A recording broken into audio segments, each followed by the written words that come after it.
요한 1서 4장과 5장을 보게 되면 하나님의 사랑에 대해서 아주 구구절절히 쓰여져 있습니다. 그렇다면 이 하나님의 사랑으로 말미암아 우리에게 나타난 증거는 무엇이 있는가? 우리 한번 생각해 볼 만하지요. 요한일서 4장에 볼게요. 하나님의 사랑에 대해서 이야기하고 있습니다. 4장 7절을 볼게요. 사랑하는 자들아, 우리가 서로 사랑하자. 사랑은 하나님께 속한 것이니 사랑하는 자마다 하나님으로부터 나서 하나님을 알고 사랑하지 아니하는 자는 하나님을 알지 못하니 이는 하나님은 사랑이시라. 우리가 하나님의 사랑을 받았다고 말을 합니다. 그러니까 하나님의 사랑을 받은 너희는, 우리는 서로 사랑하자라고 말씀하고 계시는데 이게 그렇게 쉽지가 않은 거예요. 사랑할 만할 때는 사랑할 수 있어요. 그런데 나에게 조금만 힘들게 하고 내 마음에 안 들면 사랑하지 않아도 괜찮아요. 미워하지는 않으면 좋겠어요. 자, 9절을 볼게요. 하나님의 사랑이 이렇게 우리에게 나타난 바 되었으니 하나님이 자기의 독생자를 세상에 보내심은 그로 말미암아 우리를 살리려 하심이라. 하나님의 사랑이 어떻게 나타났어요? 하나님의 독생자, 하나님의 본체 안에 계셨고 하나님이 우주 만물을 창조하실 때 말씀으로 하나님과 함께 계셨던 창조자, 그 아들 예수 그리스도, 하나님의 독생자를 세상에 보내심으로, 왜? 우리의 죄의 문제, 사단의 문제, 영적 문제, 하나님을 떠나서 마귀 자녀가 되어서 마귀 애비가 가야 되는 그 지옥을 따라갈 수밖에 없는 이런 상황에 처해 있는 사람들을 구원하기 위해서 하나님이 아들을 보내셔서 십자가에 죽게 하신 거란 말이에요. 이보다 큰 사랑이 어디에 있습니까? 그러니까 로마서 5장 8절에서는 그렇게 말씀하고 계시죠. 우리가 아직 죄인 되었을 때 원죄로 말미암아 자범죄를 지을 수밖에 없는 존재가 되었고 죄의 공장이 되어버린 우리가 아직 죄인 되었을 때에 그리스도께서 우리를 위하여 죽으심으로 하나님께서 우리에게 대한 자기의 사랑을 확증하셨느니라. 이 사랑을 받은 우리가 이런 사랑을 세상에서 받아본 적이 없고 경험을 해본 적이 없고 우리는 상상을 할 수가 없어요. 그러니까 하나님이 우리를 사랑하신다는 것이 그닥 믿어지지 않는 경우도 굉장히 많은 거예요. 머리에서는 하나님이 나를 사랑하신다는 걸 알겠는데 이게 체험적으로 경험적으로 하나님의 사랑을 받아들이지 못하는 경우가 너무나 많은 것이지요. 자, 요한일서 4장 10절도 계속 볼게요. 사랑은 여기에 있으니 우리가 하나님을 사랑한 것이 아니요 하나님이 우리를 사랑하사 우리 죄를 속하기 위하여 화목제물로 그 아들을 보내셨습니다. 하나님의 본체가 우리의 죄를 속하기 위해서 화목제물, 전에는 양을 잡아서 소를 잡아서 죄를 속하는 그런 화목제물로 그 아들을 보내셨습니다. 도대체 우리를 얼마나 사랑하시기에 감히 상상이 안 가요. 이 세상에는 이런 사랑은 있지 않습니다.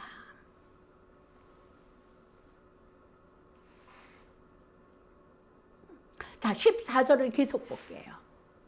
아버지가 아들을 세상의 구주로 보내신 것을 우리가 보았고 세상을 구원하는 주님으로 보내신 것을 우리가 보았고 또 증언하노니 그 아들을 어디로 보내셨어요? 십자가에서 우리의 죄가 되어 죽으시도록, 그리고 그 흘리신 피로 우리를 사하시도록.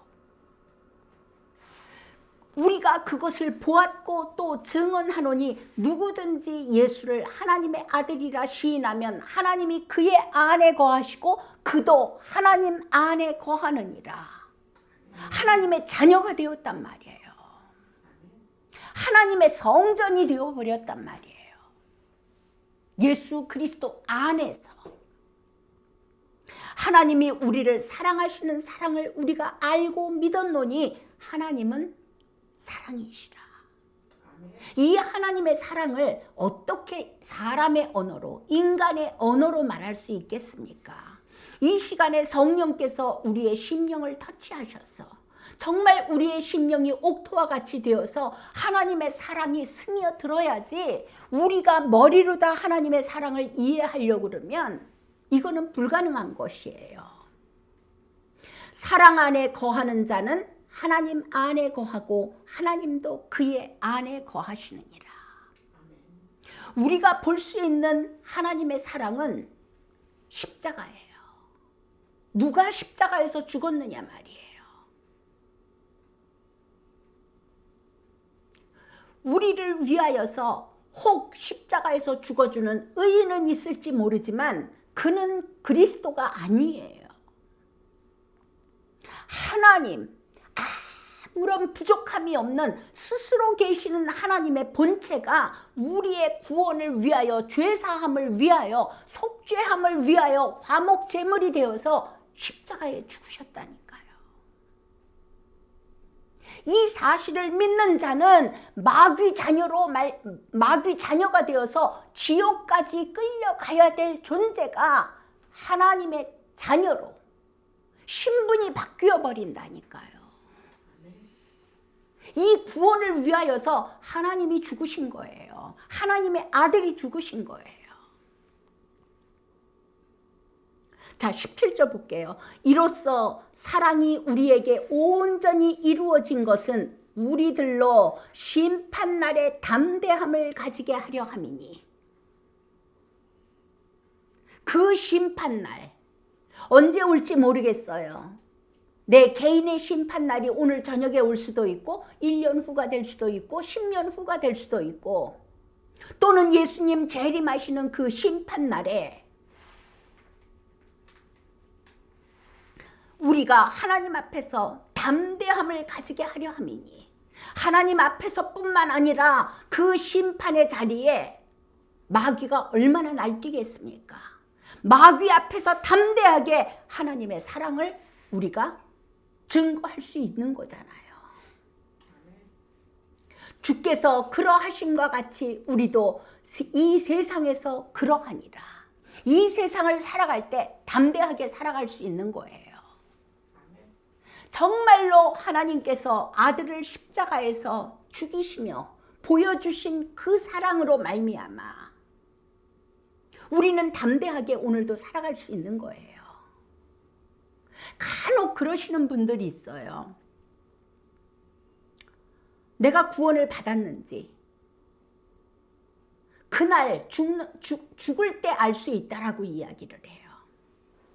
내가 어떻게 살았느냐에 따라서 하나님이 나를 구원하실 수도 있고 안 할 수도 있다라고 믿는 사람들이 있어요. 그런데요, 정말 하나님께 구원을 받은 자는요, 하나님이 그 마지막까지 그 인생을 이끌어 가십니다. 여기에 대한 확신이 있어요. 우리가 아무리 거듭났음에도 불구하고 때로는 넘어지기도 하고, 때로는 범죄하기도 하고, 때로는 죄에 시달릴 때도 없지 않아 있습니다. 그럼에도 불구하고 하나님은 우리가 넘어졌을 때 그 넘어진 것을 오히려 합력하여 선을 이루시며 더욱 하나님을 신뢰하게 만들고 하나님께 가까이 가게 하시면서 우리의 인생을 만들어가고 계시더라는 거죠. 그러니까 구원조차도 너희의 구원을 이루어가라라고 말씀하신 그 구원을 이루어가는 것도 내가 주체가 되어서 구원을 이루어가는 것이 아니라 나와 함께 하시는 성령의 인도하심을 따라서 때로는 넘어지기도 하고 때로는 교만해지기도 하고 때로는 잘 가기도 하고, 그러나 하나님은 확실하게 그 예수 그리스도 안에서 십자가의 아들을 내어주신 이가 다시금 죄에 범죄하여서 지옥으로 가게끔 하시겠습니까? 자, 18절을 볼게요. 사랑 안에는 두려움이 없고. 저는 이 말씀을 참 오래 묵상을 했어요. 하나님 안에는 두려움이 없고. 저는 제가 거듭나기 전에 두려움이 있었어요. 만약에 내가 이렇게 가다가 잘못해가지고 하나님께 버림받으면 어떡하지? 만약에 하나님께서 나 모른다 하시면 어떡하지? 나는 이렇게 악한 짓을 하는데 하나님이 등등 두려움이 있었어요. 왠 줄 아세요? 정말 구원의 확신이 없는 거예요. 다른 말로 하면 하나님을 모르는 거예요. 하나님과 그의 보내신 아들을 모르는 거예요. 모르니까 두려울 수밖에 없는 거예요. 내가 뭐 좀 잘못하면 하나님이 나 버리시면 어떡하지? 지옥으로 버리시면 어떡하지? 나 모른다 하시면 어떡하지? 그런데요, 정말 하나님을 알고 하나님의 마음으로 보내신 그 아들을 알잖아요. 사랑 안에는 두려움이 없고. 이거 분명히 맞습니다. 두려움이 있다면 우리 교회 안에서 내어놓고 그 두려움이 어디에서 오는가? 그러면 그 두려움을 이길 수 있는 하나님의 사랑이 무엇인가 다시금 점검할 필요가 있는 것이요. 사랑 안에 두려움이 없고 온전한 사랑이 두려움을 내어줬나니 그 하나님에 대해서 알고 하나님의 보내신 예수 그리스도를 알고 그 사랑이 무엇인 줄 알고 나니까 나의 어떠함으로 말미암아 하나님께 버림받는 것이 아니라 그 버림받을까 봐 두려워하는 것이 아니라 그 하나님이 아들을 보내셔서 이루신 사랑, 그것으로 말미암아 내 위치가 보여지더라는 거죠. 그게 사랑 안에 있는 거예요. 그게 아버지 안에 있는 거예요. 그 온전한 사랑이 두려움을 내어줬나니 그 다음을 보세요. 두려움에는 형벌이 있습니다. 왜 두려워요? 구원의 확신 없어요. 내 주, 내 그리스도, 내 하나님 아버지 온전한 확신 안에 거하지 못하는 거예요. 이게 지식 안에 있을 때였어요. 그러니까 두려운 거예요. 두려움에는 형벌이 있음이라, 다른 말로 하면 거듭나지 못했다. 두려워하는 자는 사랑 안에서 온전히 이루지 못하였느니라. 두려워하는 자는 진짜 하나님의 사랑이 무엇인지 알지 못하고 있는 것이니라. 우리가 사랑함은 그가 먼저 우리를 사랑하였습니다. 내가 무엇을 잘했기 때문에, 내가 이렇게 헌신적으로 했기 때문에, 내가 거룩하기 때문에 하나님이 나를 사랑하신 것이 아니라 우리가 아직 죄인 되었을 때에 그리스도께서 우리를 위하여 죽으심으로 하나님께서 우리에게 대한 자기의 사랑을 나타내셨느니라. 이 말씀이 정말 우리 심령 밑바닥에까지 꽉 차기를 원합니다.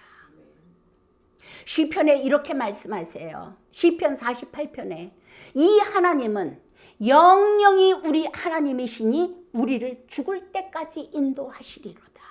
이게 구원받은 자가 고백하는 거예요. 시편 117편에도 이렇게 말씀하십니다. 우리에게 향하신 여호와의 인자하심이 크시고 여호와의 진실하심이 영원함이로다. 할렐루야.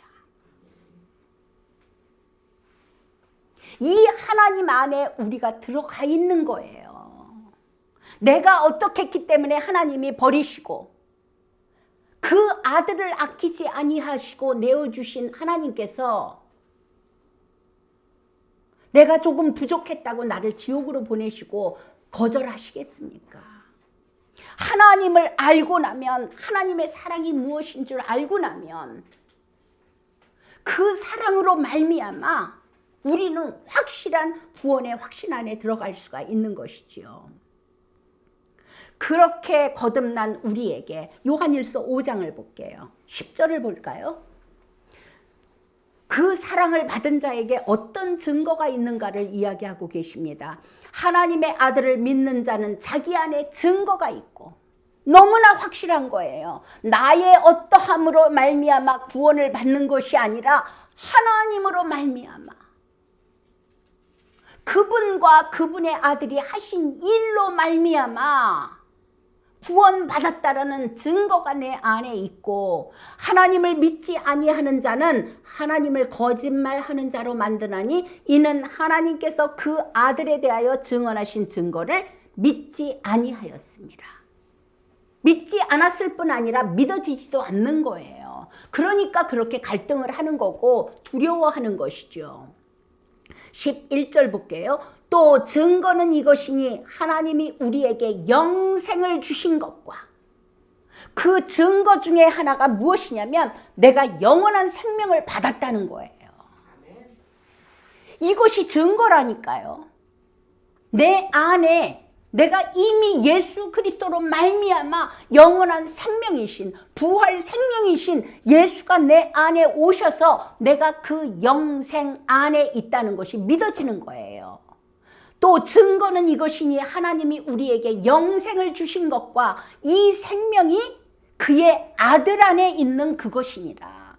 그 생명이신 예수 그리스도가 우리 안에 들어와 버리셨단 말이에요. 예수 그리스도의 부활 생명이 내 안에 들어와 버렸다니까요. 그분 안에 있는 영원한 생명이 내 안에 들어와 버렸다니까요. 자, 12절 볼게요. 아들이 있는 자에게는 생명이 있고, 이 생명은 우리 목에 달려있는 이 목숨이 아니잖아요. 하나님의 생명이잖아요. 생명의 근원이잖아요.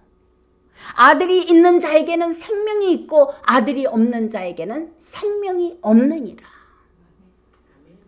내가 하나님의 아들의 이름을 믿는 너희에게 이것을 쓰는 것은, 이 저자가 왜 이 말씀을 지금 말하고 있냐면 너희들로 하여금 너희에게 영생이 있음을 알게 하려 함이니라. 그 영생 내가 노력해서 받았습니까? 내가 거룩해서 받았습니까? 내가 율법을 지킴으로 받았습니까? 예수 그리스도로 말미암아 거저받은 것이잖아요. 어떻게 이렇게 악한 존재에게 그 하나님이 다가와 주실 수 있었는지, 이 하나님의 말씀, 기록된 말씀을 왜 쓰셨다고요? 하나님의 사랑으로 말미암아 너희에게 영생이 있음을 알게 하려 함이니라. 아멘. 우리는 이미 영생 안에 들어간 자들이에요. 아멘. 영생 안에 들어가려고 노력하는 자들이 아니에요. 요한복음 3장 16절에 예수님께서 이렇게 말씀하십니다. 하나님이 세상을 이처럼 사랑하사, 하나님이 너를 이처럼 사랑하사, 하나님이 저들을 이처럼 사랑하사, 이 범죄한 저들을 이처럼 사랑하사. 하나님의 사랑에는 편견이 없어요. 모든 사람을 사랑하셨습니다. 아무리 악한 죄인도 하나님이 사랑하십니다. 왜? 하나님의 형상과 모양으로 창조되었기 때문에. 하나님이 세상을 이처럼 사랑하사 독생자를 주셨으니 이는 저를 믿는 자마다 멸망치 않고 영생을 얻게 하려 하심이니라. 아멘.